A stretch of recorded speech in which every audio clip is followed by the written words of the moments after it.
Hi, Jackie here from the Early Years Learning Hub, and I'm here with another how-to guide supporting children with a disability and or additional need. This is going to be quick, so not going to cover everything comprehensively, but to give you a little bit of a quick snapshot of all the things.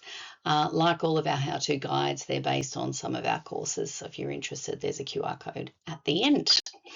So the what and the why. I always think these are really important. What are we talking about and why is it important for us? First of all, I'd like to go through with you a little bit of a definition of a disability. So broadly defined by the Disability Discrimination Act, doesn't need a formal diagnosis, can be visible or non-visible. Some people are born with it, other people may acquire it in their life. It relates to physical, intellectual, psychiatric, sensory, neurological, and learning disabilities as well as physical disfigurement. So lots and lots of different things fall in the broad bucket of a disability. Early years learning framework and My Time Our Place define additional need as a term used for children who require a benefit or be able to participate more fully from specific considerations, adaptations or differentiation of any aspect of the curriculum, including resources and the environment. So that could be the person doesn't technically have a disability, they may have some sensory issues, they may have experiencing trauma, there may be a range of different things. So it's a massive bucket that we're talking about in this supporting children with additional needs or a disability. So this is from a collection of resources that ASIQA have put out and Disability Discrimination Act resources. And basically, I just wanted to put this in there to point out that, you know, including children with a disability is actually the law. It's not a choice, and providers can be fined if they are not accommodating children with a disability. So basically it protects children and others against discrimination based on their disability. And I like this poster to point out that, you know that you're not allowed to discriminate. Know that you should consult families and make a difference in the lives of children with a disability. Think about children's rights in relation to your attitudes, decisions, words, and relationships, and do as a team, have regular meetings and think about things. So hopefully you might have a discussion with this, challenge discrimination and work together to make a more inclusive environment. And one of the things that's referenced quite a lot, two terms we're going to cover the next one next, but full participation in the program. So there's an expectation that not just a person with a disability or additional need is, you know, sitting at the peripheral of a group experience, let's say, but they're actually fully participating in the program. It means all children accessing a range of resources to achieve the same learning outcomes. So you might do different things and have different experiences for those children, experiencing routines that support their needs. So there's going to be some adjusting of things, engaging in environments that allow them to learn, grow and be challenged, not frustrated or excluded. So again, there may be modifications required, tailored responsive interactions based on individual needs. So that's what full participation looks like for a child with additional needs or a disability. Making reasonable adjustments, and again, this comes from some of those disability discrimination resources from ASIQA. Reasonable adjustments mean that you've got, this is what you need to do in terms of meeting your own obligations under the law is, you know, that idea that you'll make considerations for the service, you know, with respecting the or including the views of the family and the child, how the disability impacts their access and participation in the service, and what whether the adjustment will enhance the child's access and participation and support participation on the same basis as children without a disability, and the time frame in which the adjustments can be made. So if we're talking about really massive changes to the environment like ramps and, you know, disabled facilities, that's where that last one relates to. But the idea that we need to do this is really important. Reasonable adjustments often benefit the child with a disability and the wider service, including other children and staff. So costs are an investment to make sure that the service is in a better position in the future. Okay, on to the how. Again, this is not a lot of detail because it's such a big topic to cover, but I'm going to try and give you a bit of an overview of how you do that.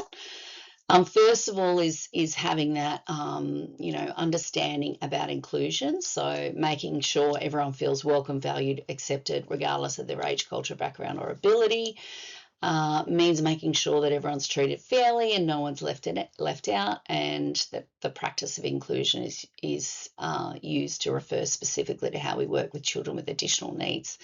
So thinking about how that's happening at your service currently, and how do you make sure that happens every day? You need to be really conscious and specific about making those modifications and thinking and critically reflecting on the go as to whether or not they are supporting participation, and how do we balance the needs and rights of everyone in the group. It's tricky, but again, that idea and that concept of inclusion is important. Differentiating to achieve equitable outcomes. So that understanding also that the aim is for inclusion. The pathway to get there is to do things differently. So we're treating everyone. We can't treat everyone the same if we are hoping to achieve the same outcomes for everyone. Children with a disability or an additional need will require some different strategies, some different adjustments within the routine, all sorts of different things.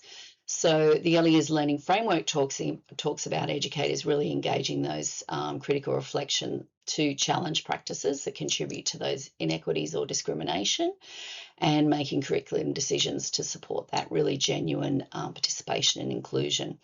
So have a think about what are the barriers to this particular child in relation to their needs, their unique needs. What do you need to do differently to support them to be able to participate, as I said, in a group experience or outdoor play or whatever else it might be. So have a think about how you are doing things differently for children based on those needs.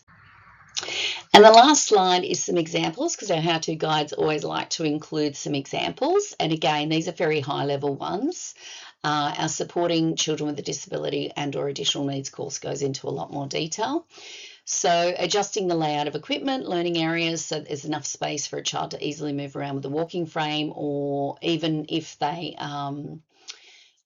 have low muscle tone or in a wheelchair, whatever, using visual support so that children can make choices and understand and follow the daily routine. Absolutely crucial that you make up tailored versions of these. A visual routine is really important, and also other pictographs and symbols. Even if you have a child that has quite good language, these can be just an extra support or reinforcing communicating your message. Learning Auslan is a really good one as well, because that supports children obviously with hearing issues, but also can be a communication tool used by others. Simple signing can be really helpful if a child has limited communication skills. Developing strategies to support sensory needs of autism, including going on an excursion or managing daily transitions. So, for example, there's a little boy in my service where we need to make sure he's the last person to go in and use the bathroom, to wash hands for any of the eating lunch or whatever. He's very bothered by the sound of the hand dryer, so he goes in last. So little things like that are things that we need to do.